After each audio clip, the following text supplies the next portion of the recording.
දැන් මේ වගේ අපේ පළාත්වල මේ වගේ ඔබ වහන්සේලා වැඩම කරලා මහා මිනිස්සු පහුවෙලා ඉතිහාසෙත් කවදා හරි මොනවා හරි දෙයකට එකතු වුණා නම් මම හිතනවා එකතු වුණා ඌව වෙල්ලස් අරගලයක.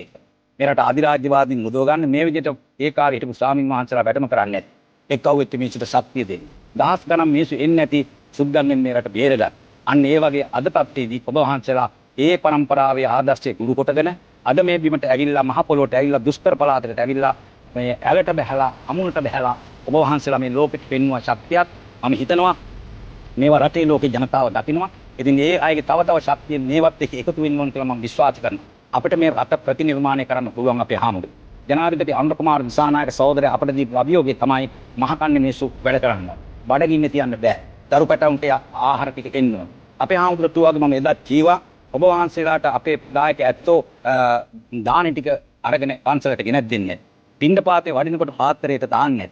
සමහර විට ඒ බදුළු ඔය මේ බත් මැඩිල්ලේ හාල් වෙන්න පුළුවන් බත්තු. මේ වගේ වගා කරපු එළවලු ටික වෙන්න පුළුවන්. ඉතින් ඒ මිනිස්සු වෙනුවෙන් ඔබ වහන්සේලා අද මේ විදිහට වැඩම කරලා කරපු සත්කාරයට අපේ නමස්කාර පූර්වක ස්තුතිය පිරිනමනවා.